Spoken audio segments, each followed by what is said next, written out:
with limited time only. I'm your host Mason, and I'm joined by, at minimum, Bronze Pro for next year, Danny Cathro. Danny, how you doing? I'm doing well, and I know like being a bronze pro is definitely great. Mm-hmm. I was like I haven't played as many events this year, and Mm-hmm. I haven't done as well in them. And so I'm like, man, I really need to step it up. And so I was planning out how to get silver, like planning out my GPs this week. So Have you thought about winning hopefully a future GP? silver pro again, at least. Have you just But thought about top eighting it or winning it? Did I that mean, cross your mind? that was a more effective strategy the last time that I was silver. So I should do that again. You're correct. Hopefully, I don't wait till the very last GP of the season, though. That was a little stressful. So, but you already top eighted a GP this season, right? Like at the beginning, at No, the. that was the end of last season. So Oh, I didn't know that top that. eight got me silver last year. Like I had to Oh. go 12-3 at one of those last two GPs to get silver. Oh well, it's so easy. Just run it back. Yeah, yeah. Just wait till the very end. Yeah. Works great. Yeah, legacy tournaments. You're going to Seattle, right? We'll be in Seattle. Yeah. Well, if you want to practice Like, for Seattle, you can go to Game Grid. Game Grid is a local store in Utah where you can play Magic the Gathering with Danny. And I thought that was as good a segue as I'm going to get with that conversation, Danny. So excuse me on the you interrupt did a there. great job. No, Yeah, you did a thank you. great job. Yeah, I no. don't know. But we're very happy to have Game Grid as a sponsor. You can check out our other sponsor, the Mana Base. You type it in, they've got all these different articles from all these different up and comers. You can see Nikachu talk about his tournament reports with Merfolk. You can see us talking about limited magic and constructive and constructive criticism. It's pretty awesome. And then we also want to give a big shout out to our Patreon supporters. I think we have 7 or 6 now or something like that. I was looking it up the other day. It's pretty awesome. That's So, sweet. Yeah, yeah. that's really good. So we're really glad to get there. I really hope to get to the $300 goal. That's my personal favorite one. So let's keep it up. Let's keep going. No, but all seriousness, it means a lot, and the show will always be free. But if you feel like the show's giving you something you want to give back, the Patreon's a great way to do it. So let's move right into our biggest movers, Danny. So Danny, what's your biggest mover up this week? So for me, my biggest mover up was kind of a weird one. It's Vampire Revenant. So it's the 3 and a black for the Vampire Spirit 3/1 flyer. And I'm not saying this card's great, but I It's think hard to move from the initially it looked, bottom. yeah, like it looked pretty bad initially. And I've just had some decks that needed like a win condition. Like I would have some Legion Conquistadors, removal spells, and I just didn't open a bomb. But my white black deck was like pretty reasonable, but I just needed a way to win. And I've won many, many games with this card. Just like a testament to how flying is just good. Like play a bunch of dudes, kill all their flyers, kill them with a flying creature is a tried and true strategy. And this is just like another card that this week just stood out as being able to do that pretty quick.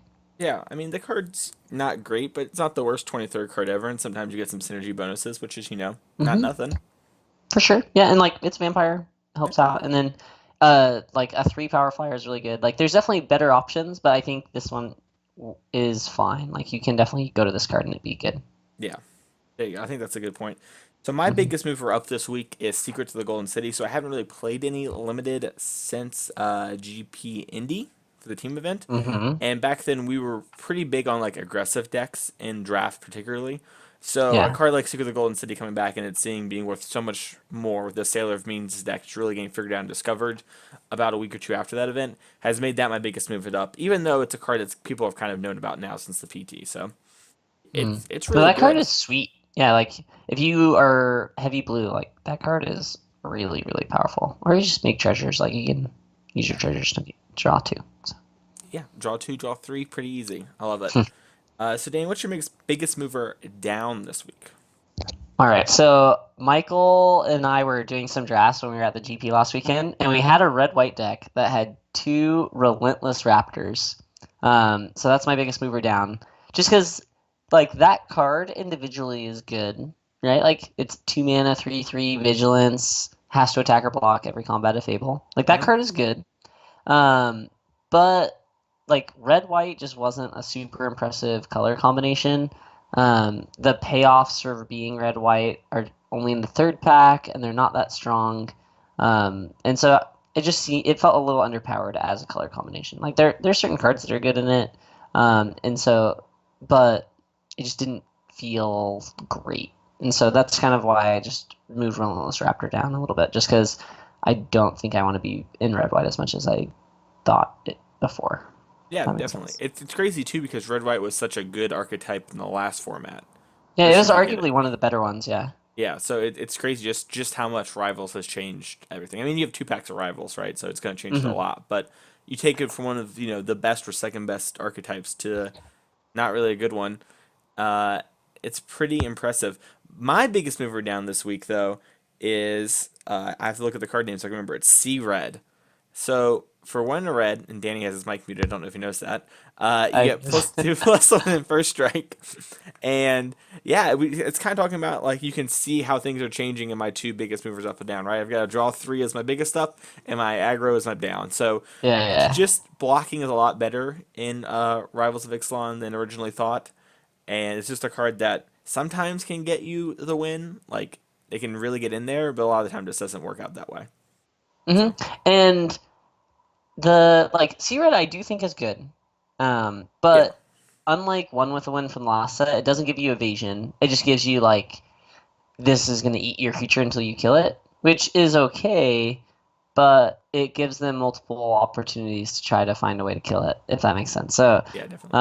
I definitely see it being like it. You have to put it on an evasive creature in order for it to be able to get its damage in for sure. Definitely. And it's not, I'm not saying that the card's terrible. It's just went from really high to more average on it now. So No, that makes definitely. a lot of sense. All right, well, let's move on to color of the week. Every week on the show, we like to talk about a color in draft in limited. I'm sorry, in sealed. This is all limited. But Mhm. this week we've chosen white, Danny. So, Danny, what are some of Yeah. the notable white comments for sealed? So, uh, Or just in so general? I'm not, yeah, in yeah. general, like I think the biggest thing that White has going for it is almost all of its commons are playable. I think it's kind of a. It was tough to notice that when just looking at the spoiler. I don't know why, but as I've played the format more, like I have seen every white common played many many times, and they all like have their moments in the sun. But I think the white common that's the most unique and really really powerful is the sun crested pterodon. Just the 5 mana 2/5 flyer dinosaur. If you have another dinosaur, it has vigilance. That card is just really impressive. It's one of the better win conditions in the whole set at common at least.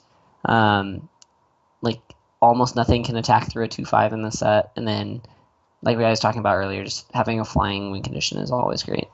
Yeah. Five is really huge, and especially in the sky. Like, even if they Hmm. get something up there that can block it, it's really normally a chump blocker, right? It's not actually profitably killing the creature. Yeah, for Yeah. sure. There's like some that bounce with it, like itself, but Yeah. Oh, but huh. besides that, it Huh. really does attack through a lot of flyers. There's a lot of 3/2s, 3/1s, two Mhm. ones. Yep, Definitely. So, what that's are great. some of How the about you? notable? I'm sorry. So what? Did you? Are there any commons that particularly stand out to you? No, I think you mentioned. I think white is really good. I think you guys have talked about it on the show, and LR's talked about it. There're just a lot of really good white cards in the set. Mm-hmm. It's very deep. That's why you see like black white be one of the deepest archetypes when you're drafting. Is it's really hard to get a white card that isn't at least passable. I mean, even like the sideboard cards like Cleansing Ray, Luminous Bonds is really good. The sec we talked about Sea Red. We talked about One with the Wind. Those are cards that still see play, and then sometimes you just get people when they're playing Mm-hmm. Yeah. Vampire. So Easy for one, for sure. yeah, easy BB. So yeah, I definitely feel that way. But I wanted to move on to uncommons because they have some Mm-hmm. really good uncommons too. What are some of the notable ones in your mind? So, I mean, there's like so Baffling End is a great removal spell. That one's been really impressive just because it gives you ascend while not giving, or it helps you build up ascend while not helping your opponent do so. Um, which kind of like breaks the parity a little bit. Because there's like Water Knot and stuff. Both of you are building towards ascend, but Baffling End, I think, one big advantage is that it's a one-sided ascend removal spell. Hmm? Um, and then one weird uncommon that is okay but hasn't been super impressive is Everdawn Champion. Have you played with that one, or what are your thoughts on? What does that card do? So it's one white white for a 2/2 human soldier, and you prevent all combat damage that would be dealt to it. Oh, it's like pretty good, but I think a lot of people read that card as oh my god. But yeah, it's just more like Yeah, that's fine. Like it can yeah, attack in and block pretty reasonably. That's about all it does. I mean, it's not exciting. yeah. It's definitely a weird card. It looked better. I guess I haven't played with a card like that. At least I don't remember playing with one that has that text on it. It is a weird effect.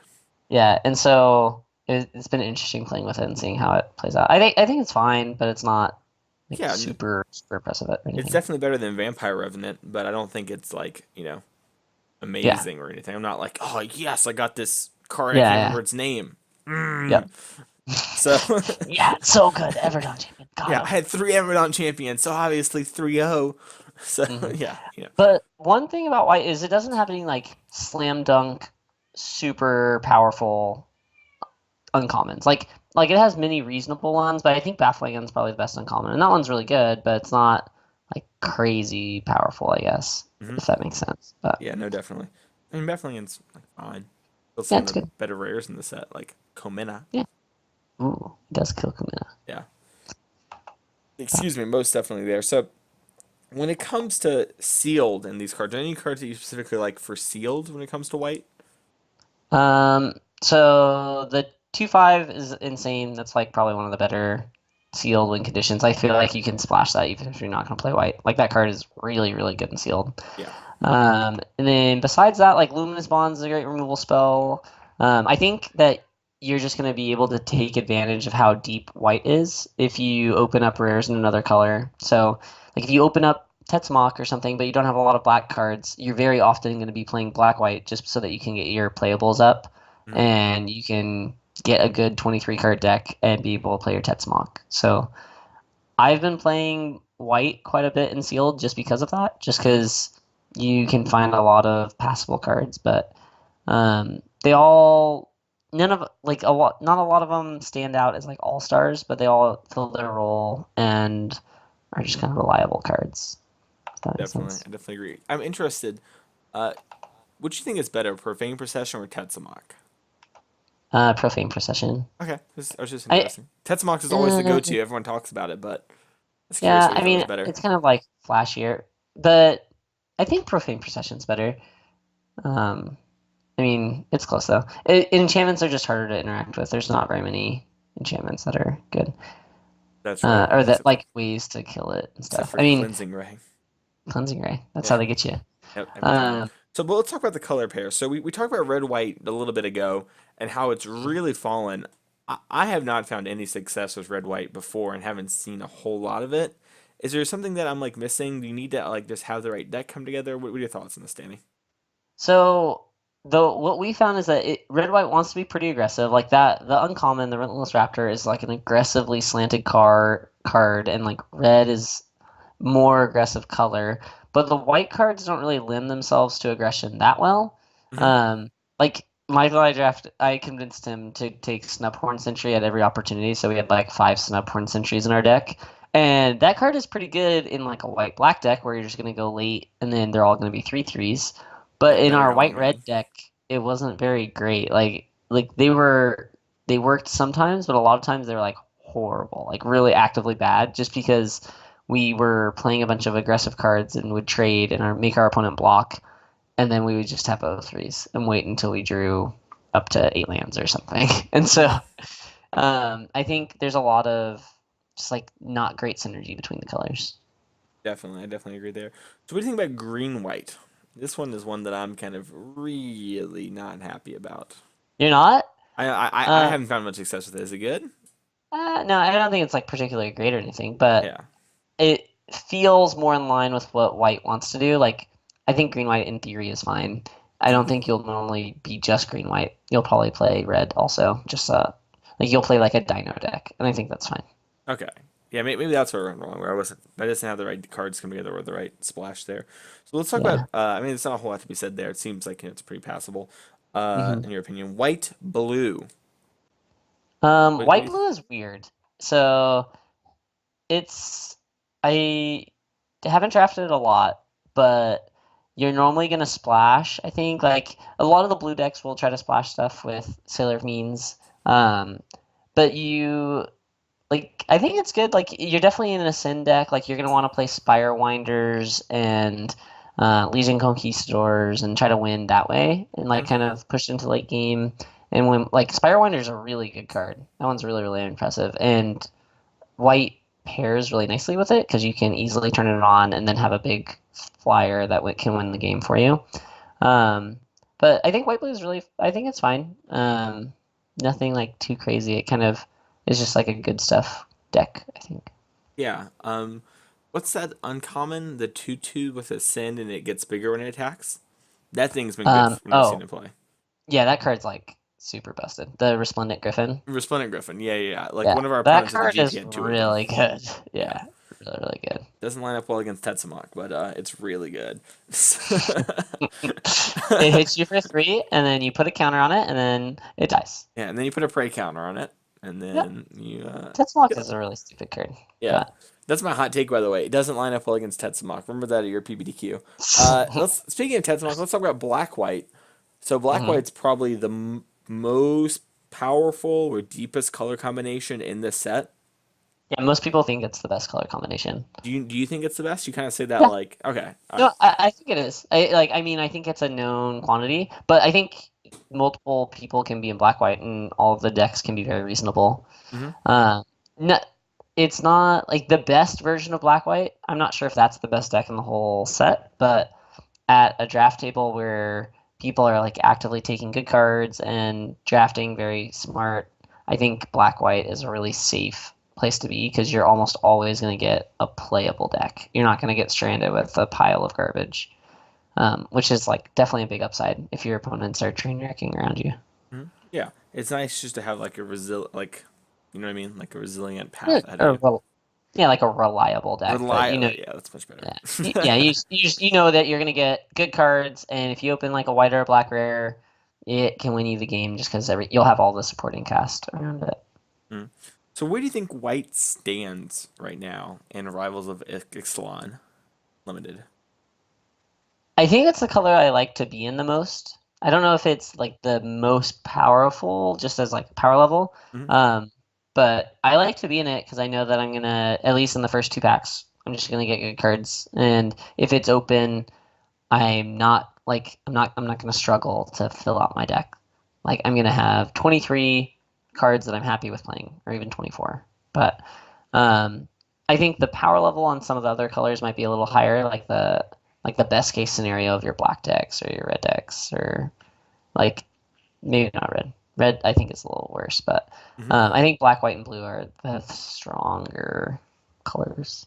At least the ones that I've preferred. But You know, I agree. I think you have a lot of good cards in white that you're happy to open, happy to have in your deck, and I think it is probably the best color or second best color. Black mhm. has some really good cards. Yeah, black is. I mean, black gets carried a lot by its uncommons and rares, but Yeah, removal is really powerful. But when you mhm. combine them, you get profane procession, which is just the best of both worlds. It's like cheating. Yeah, that's living your best life right there. Is open and profane processions. That's my plan for the RPTQ.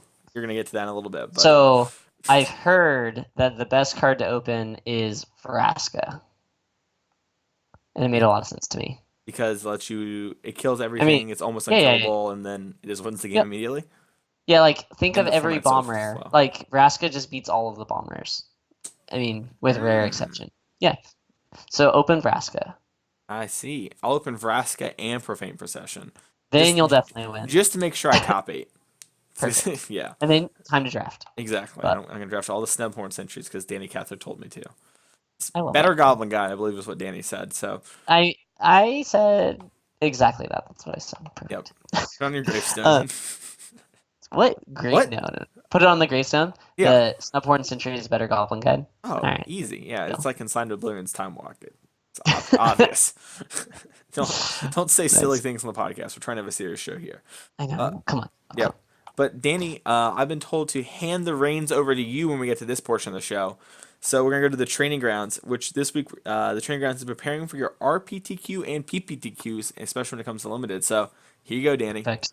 All right. So I wanted to kind of talk about this because I think it's an important part to being able to have successful tournaments. I think, especially with limited, it's tough to prepare in an effective way. Like I know that when I started playing Magic more, I like if I would never practice for limited really. Like I would listen to some podcasts and then that was helpful and like listen to a set review or two, but I didn't really know how or feel like practicing limited. But I think if you put in the time, you can have a huge impact on how well you do in a format. Hmm. Especially just because in general, people don't enjoy limited as much. So I know at an RPTQ, I've talked to multiple people that aren't planning on playtesting sealed at all. Like they're just gonna go to the RPTQ because they qualified somehow, and they're just gonna play. Like, all right, like I've read a little bit about this format, and I'm gonna go see how it goes. And they're gonna be at a very big disadvantage if Yeah, compared to the people. I Yeah. was gonna say Okay. like if you prepare, you're gonna be at a huge advantage. Not only because these other people are just like, oh, I didn't open tabs, so guess I'm Uh-huh. going home. But like Yeah. besides that, like sealed, Spencer talked about it a lot in the show. It's why it's his favorite format.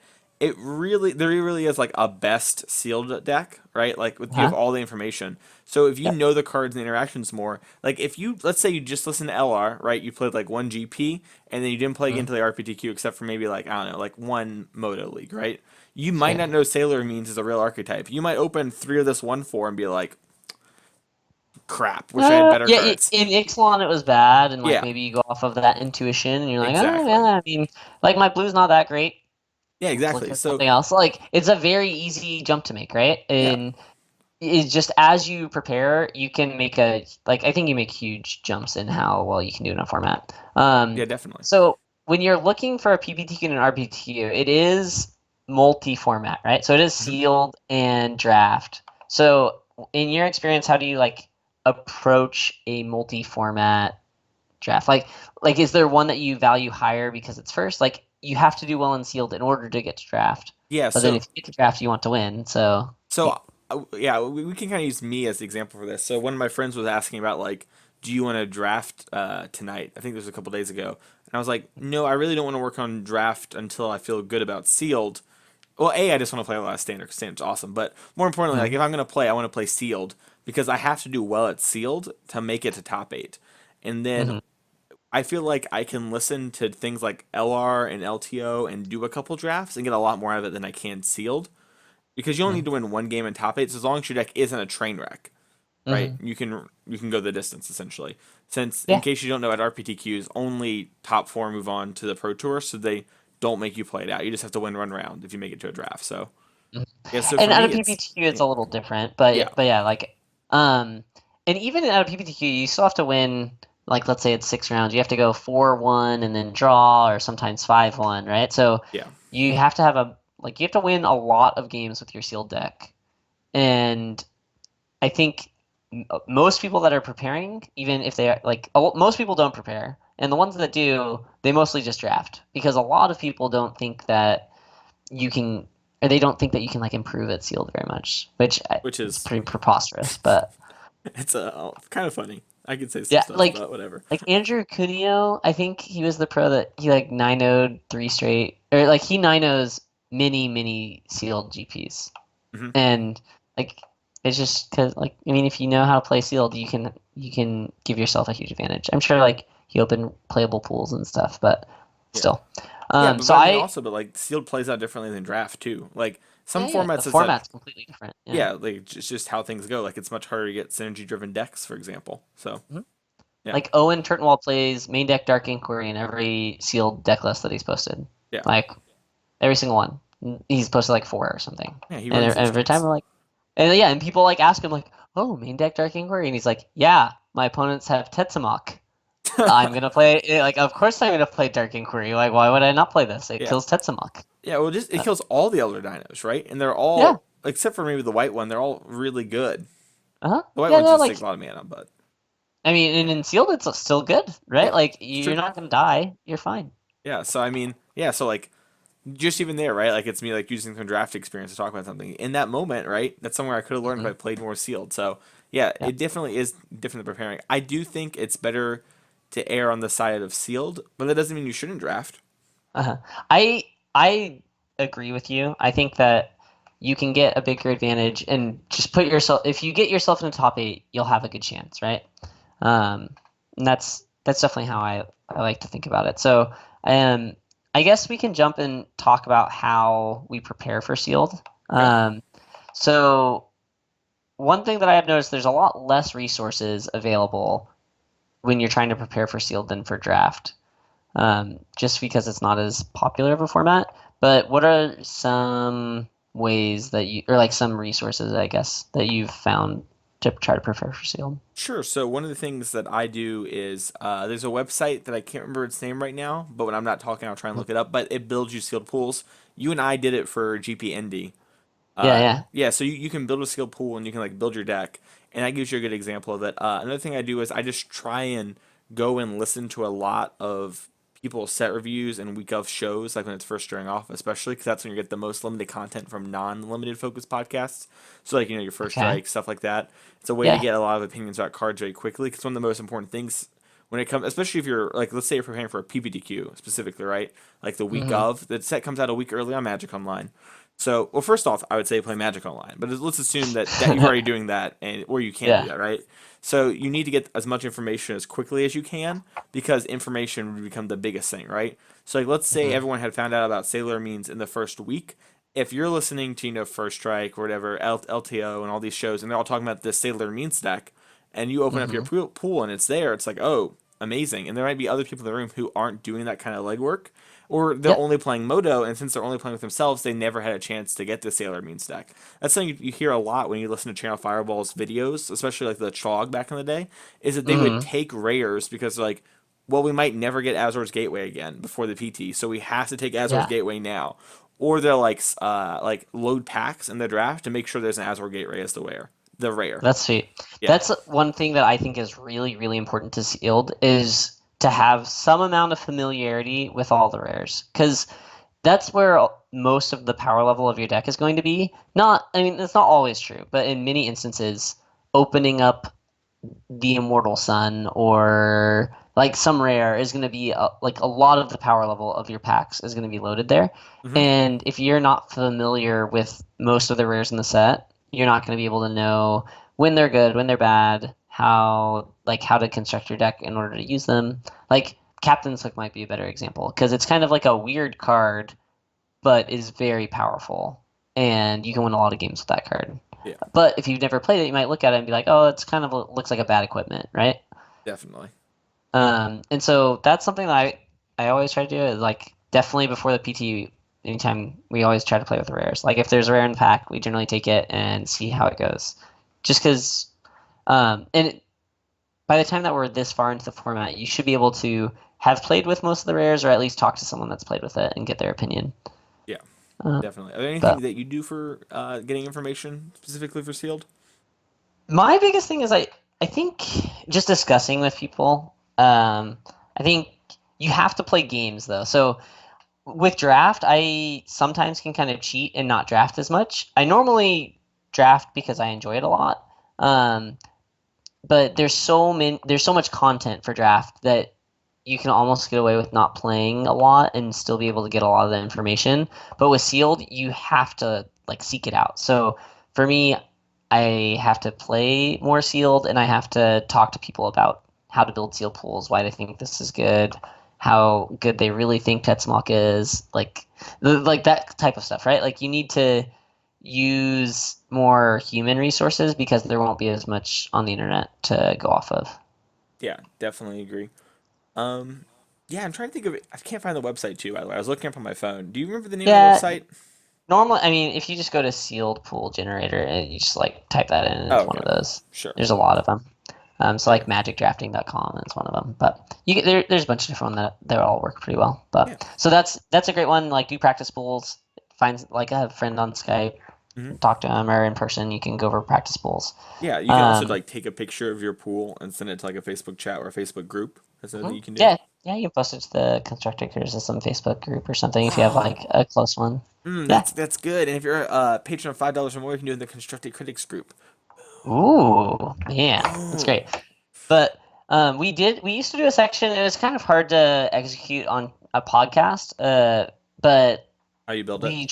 yeah, we try to do that section, and like in theory, I think it's really good, but definitely on a like a Facebook post makes a lot more sense. Just it's like more manageable because it takes like a little bit of time to digest a sealed pool and really come up with what the right answer is. Seems like that should be a YouTube series that if you hit a certain Patreon goal, you bring back. But Ooh, that's smart. that's just who am I to say? But I don't. So I think that's like most of the Hmm? the ideas I had about how I prepare for sealed. I think just playing the games helps a lot. You want to kind of have a good feel for how the games are going to play out. And the more you play, the more opportunity you'll have to learn how the rares are and how they work. Because that honestly is a big part of how the sealed games play. Is you're going to be facing random rares against each other and see how they pair up. And if you are more acquainted with them, you'll be able to play those games of Magic better because you'll understand like what the games are about and how you're supposed to beat them. But um, switching over to draft. Hmm. Um, what so like I guess what's your go-to prep for Well, getting ready each and for every week I tune into limited time only on the Constructed Criticism Network. But when I'm not doing that, obviously, uh-huh. Magic Online. You just jam, jam, jam, jam, jam. I mean, It's really easy to jam drafts on Magic Online. yeah, Super you easy. get them done in like an hour, and you just Yeah. like the whole process sometimes. Like Yep. it's crazy. I sometimes get into the issue where I just want to draft and I don't want to play the games, but I I guess have never had that problem ever in Magic. People tell me about that. They're like, "Ah, I dropped. I played one game." I'm like, "What? You have two more games to play?" it's funny. So you really don't ever have that issue like of just wanting to do the draft part? Really? No, never. Only if I feel like I really screwed it up. Like I didn't take, Okay, if you the have a bad deck. Thalia over the Mox Opal. I should have taken the Uh-huh. Thalia. So, stuff like Uh-huh. that. But besides that, yeah, no, I'm just like, let's play the games. Also, I just That's draft great. perfectly every time, so there's no need. It's just like, once you've painted a masterpiece, you don't have to paint a bunch of masterpieces. That makes a lot of sense. Yeah. How important do you think it is to play out the games? Like, Oh, do probably you not that need to much be important. It's just way more fun for me than actually drafting and doing okay? it. So, because that's definitely an interesting one. Like, we'll play practice games, and I think there's a certain like amount of games that are like the first few games I think are very important. Like the first time, so for me, like combat tricks, I don't really know like I will You have to in get theory got. know what the combat tricks do, but Yeah, I need to get got by them before I like can kind of like have a good feel for how the game's playing out definitely. and what I need to play about around, right? So like the first time I got by Buccaneers Bravado, I like understood that I could die to Buccaneers Bravado. Whereas before it was like in theory I could die to Buccaneers Bravado, but I'm not like in the moment I'm not it's not going to come to my mind. But as you play the games out, like you'll like see certain lines of play that are similar to things that you've experienced in the past, and it'll make it easier for you to like develop a game plan as you're playing. Yeah, no, I definitely agree with that too. I also think that like in general, when it comes to testing Magic, people put Hmm. too much emphasis on who won or lost the games, and not so much about Definitely. how they won or lost the games. So an example Hmm. might be that like let's say you and I play, and we play the same limited deck 10 times, right? But I have the Profane Procession Tetsamok deck. And Yeah. it's just like, whatever, right? Like blue red sucks. It's the worst draft archetype. I can't win. Yeah. It's like, well, maybe blue red doesn't suck. Maybe just Tetsamok and Profane Procession are really good. And Hmm. some And and they're just sometimes very hard to beat, exactly, yeah. regardless of how good your blue red deck was, right? Yeah, exactly. Like there's just gonna be some games you can never win. So Hmm. it doesn't really matter that, your blue red deck could have been amazing, you just stood no chance. So a lot of times people care about that stuff, especially in constructed. Um, they care a lot about like who won or lost the test games. And it's like, Hmm. oh well, like you went Bomat Courier Curries that on crop Hazoret Lightning Strike attack. It's like, oh, I don't know, like Yeah. whatever, right? Yep. So I think it's like a healthy balance though, because mhm. so I think people fall on either end of the spectrum. So someone might draft a blue-red aggro deck, right? And in this format, blue-red is a good aggro deck, but in general, being aggressive is not the best strategy, right? And so someone could fall on that side where like maybe they lose with blue-red and they're like, okay, this sucks, it's not playable. But they could also fall on the other side where they lose and they're like, I'm unlucky. I know this is great. I'm just getting unlucky. Like, so And you can fall the other way too, where like they just keep playing with blue red and they keep forcing it. yeah, which that's also an issue. But Yeah. um, I guess like there's a happy medium. Like I think you need to use like your results are like a sample, like or like a one part of the picture. Like I think it is important to keep, or at least maybe not keep written track, but at least note how you're doing with your decks compared to how good you think they look. Um, By the way, and Yeah, go I ahead. don't want to finish. I want to interrupt your train of thought there, but you kind of like brushed off writing it down. I think if you're a person Uh-huh. that needs something written down, or you think you're having issues with this, you're just starting. It's perfectly fine to write it down. I don't write down like testing results for standard, or even like back on Vanguard, where like I was super competitive. Like that's Yeah, just not something we did because we were able to keep it focused in our mind, and we were able to yeah. like not get blinded by the results either way. But if you need to, you can just write it down. Like there's no shame in that. Like people have I Google Docs for that kind of stuff all the time. Yeah, I don't even think it's like a matter of shame. Like I think it's if it's something that you like to do, Yeah. then I would do it. It like I personally don't really enjoy it. Like I don't like dedicating the time to like the note taking. But I think it's actually advantageous. And lots of pros keep very extensive notes on how they do with different decks and keep like track of win rates for different color pairs and all those things.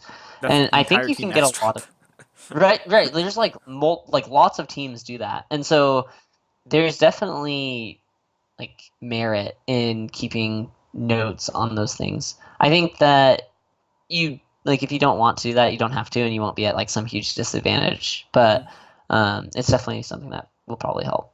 Yeah, no. I mean, if we just want to side note real quick here, they talked Hmm. about Ari Lax at GP Memphis in an interview after his Uh feature huh. match, or whatever. And they're talking about like, oh, is that your sideboard notes, whatever? What do you have written on that piece of paper? He's like, yeah, I have Uh my huh. sideboarding guide, but I also have people sideboard against me, right? So Which is, yeah. yeah, so Like like, sideboarding guides for different decks mhm. to what they would sideboard against his deck. That is interesting. I've never had that. Yeah. So it's something that like makes a lot of sense when you think about it, but it's just Uh-huh. something that you kind of, I at least personally internalize. I'm like, all right, how would they sideboard against me?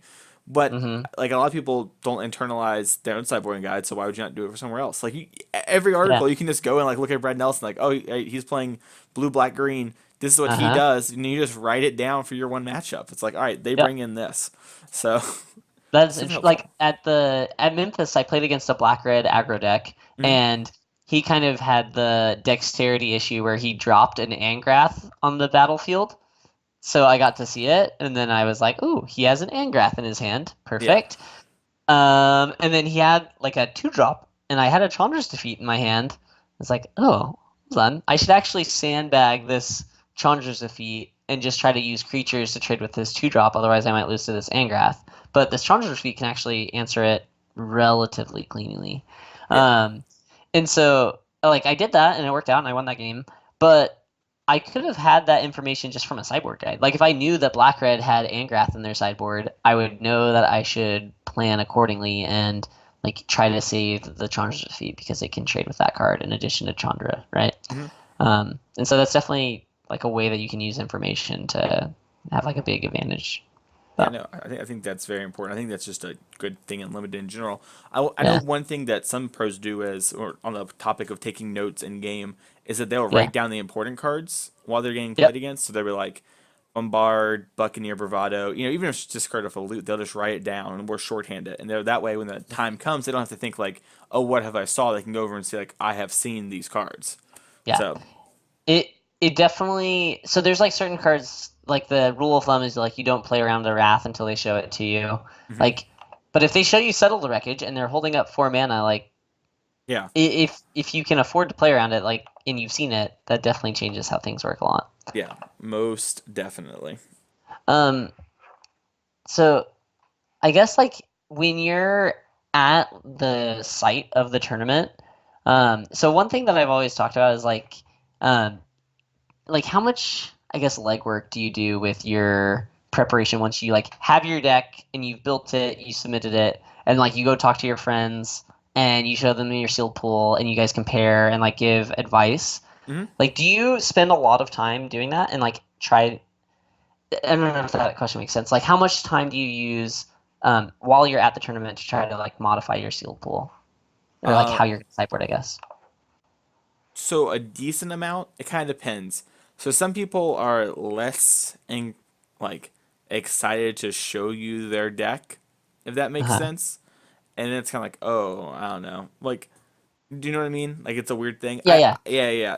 It's something So that like I'm I big definitely on do, but I like am very big on tell like so my friends will come up to me and ask me what I want to do and I'm very in like oh you should like this version of your deck is better you need to get it ready so that you can just like sideboard into Abzan instead of green white or something like that right yeah. but I feel like that because I think that's like an important skill. Just especially depending on like certain matchups. Like I think being willing to like take input from other people even as late as at the event, then you can definitely learn a lot. Yeah, no, I think But it's definitely important, especially if you're uh, not confident. Like yeah. if you had a hard pool. There's that's the other thing. Like, if you practice sealed, there are some tough pools that are just like really, really difficult to build. They're like really, really close. I know that I had one in, oh, where were we? But it was one that a bunch of people were at. But I I decided to play this like green red aggro deck that didn't play any of my rares because I thought that my it was an Ixalan, but my black I had like a black white vampires deck that was okay, It's like but it Portland or something. yeah, I think it was Portland. But it just like it didn't have enough payoffs, and so I thought that I would just be playing an underpowered version of what other people were playing, and so instead I opted to play like an aggressive red green deck that had like a main deck hijack. Like its 21st, second, and third cards were all horrible. And I was playing a really low curve deck and 17 lands just because I didn't have enough playables. But I thought that it was better than my like mediocre black white deck, and it worked out for me. But I think a lot of people that would have gotten that pool would not have built the red green deck just because it looks so bad on playables. But that's like a change that would be hard to see, but that would be really beneficial to make if the time, like if you had someone recommend it to you and you could make that switch, if that makes sense. Yeah, that makes a lot of sense. Yeah, definitely think Um, that's important. but yeah, I think overall, like preparing for, I think just kind of being thoughtful in how you prepare for a format can go a long way. Um, just because you like as you have a as you have a tournament coming up, you understand where you're at. Like I know that I'm pretty comfortable with the draft format. I haven't played the sealed as much, so I know that that's what I need to practice. And if I think about it, I would do it. But if I just kind of let the tournament come up, I'm just gonna keep jamming drafts online because it's fun, and I won't be nearly as prepared as if I had like thought ahead and laid out a way that I'm going to prepare for this tournament. Hmm. Yeah, it makes a lot of sense to me.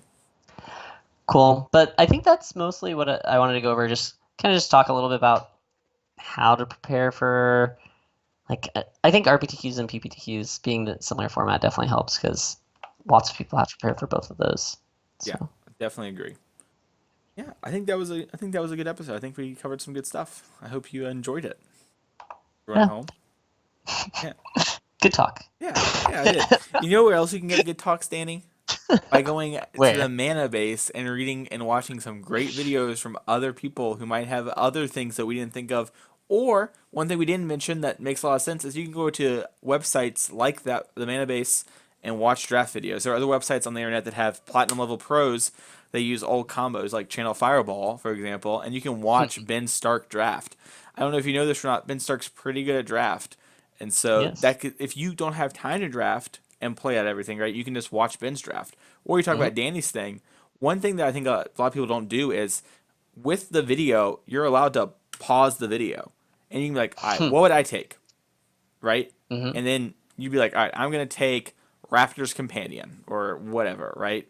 And then Yep. you unpause, and Ben Stark's like, I'm gonna take Bombard, and it's like, and he'll normally they'll explain their reasoning, and then you'd be like, all right, so I got that one wrong. Pause on the next one. All right, I would take because we took this Bombard Mutiny. And then you unpause and Ben Stark's like, I take Mutiny, and he explains why. So you Yep. can you can draft along with them, right?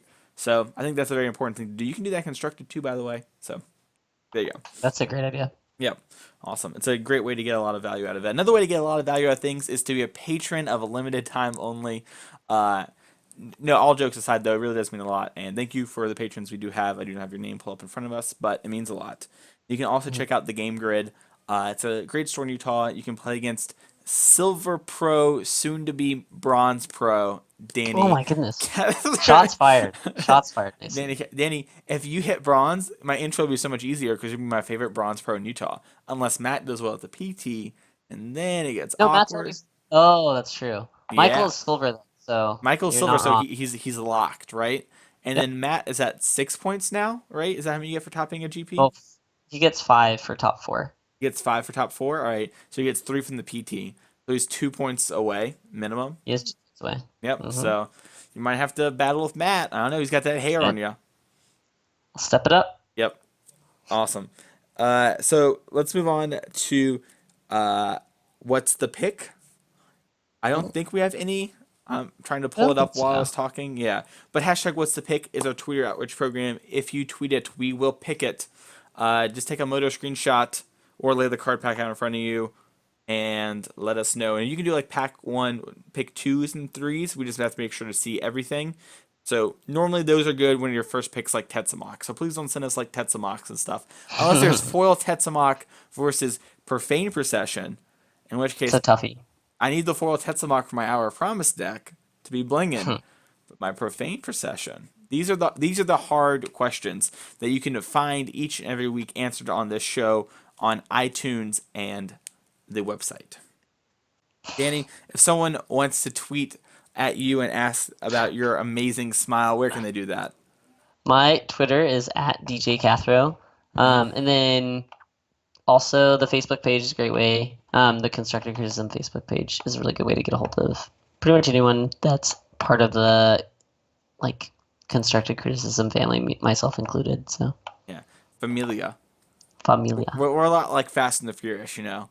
Family is everything. So, so you can do that there. And you can find me on Twitter at Mason E. Clark. You'll see me tweeting out Bachelor stuff, T Swift Yeah, stuff. you've been going in on the Bachelor stuff recently. I always go, well, it's because it's Bachelor season. Time for It the is Bachelor batch. season. Yeah. I don't like Ari. He sent the best girl home, but he didn't do it till this last week. But went ahead and looked up spoilers, so I knew what was going to happen, so I became less interested in it. But they're going to do a 5-hour season finale, Danny. No, that Five is so hours. long. That's like the Super Bowl.